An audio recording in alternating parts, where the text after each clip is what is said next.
ಪ್ರಿಯಾಂಕಾ ಖರ್ಗೆ ಅವರ ಮೇಲೆ ತೇಜೋವಧಿ ಮಾಡಿದ್ದು ಎಲ್ಲರಿಗೆ ತಿಳಿದ ಸಂಗತಿಯಾಗಿದೆ. ಒಬ್ಬ ರಾಜ್ಯದಲ್ಲಿ ಬೆಳೀತಕ್ಕಂಥ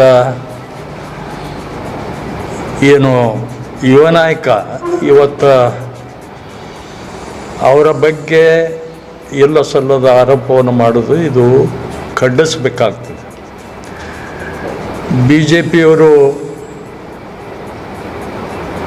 ಅವರು ನೆಲಕಚ್ಚಿ ಹೋಗ್ತಾ ಇದ್ದಾರೆ.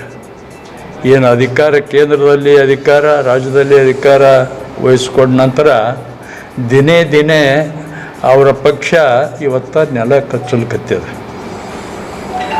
ಅಂಥ ಸಂದರ್ಭದಲ್ಲಿ ಇವತ್ತು ಯಾವುದಾದರೂ ಒಂದು ಇಲ್ಲ ಸಲ್ಲದ ವಿಚಾರಗಳನ್ನು ಜನರ ಮುಂದಿಟ್ಟು ಇವತ್ತು ಮತ್ತೆ ನಾವು ಅಧಿಕಾರಕ್ಕೆ ಬರಬೇಕು ಅನ್ನೋ ಉದ್ದೇಶ ಅವರದಾಗಿದೆ. ತಾವು ಇವತ್ತು ದೇಶದಲ್ಲಿ ನೀವು ಇಲ್ಲಿಯವರೆಗೆ ಆಡಳಿತವನ್ನು ನೋಡಿದ್ದೀರಿ.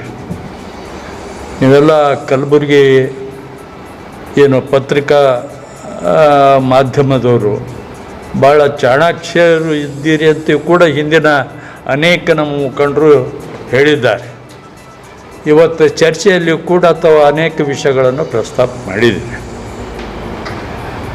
ಇದಕ್ಕೆ ತಮಗೆ ಗೊತ್ತಿದೆ, ಕಾಂಗ್ರೆಸ್ ಪಕ್ಷ ಇದೊಂದು ಆಡಳಿತ ಮಾಡಬೇಕು ಅನ್ನೋದು ಪಕ್ಷ ಅಲ್ಲ.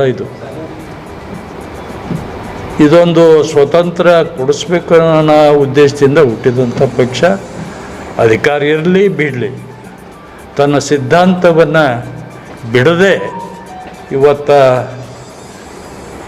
ಯಾವುದೇ ಈ ದೇಶದಲ್ಲಿ ಕೆಲಸ ಮಾಡ್ತಾ ಬಂದಿದೆ. ಇವತ್ತು ಅನೇಕ ನಮ್ಮ ಬಾಬುರಾವ್ಜಿ ಅನೇಕ ವಿಷಯದ ಬಗ್ಗೆ, ಅಭಿವೃದ್ಧಿ ಬಗ್ಗೆ ವಿಚಾರ ಹೇಳಿದ್ರು. ತಮ್ಮೆಲ್ಲರಿಗೂ ಗೊತ್ತಿದೆ.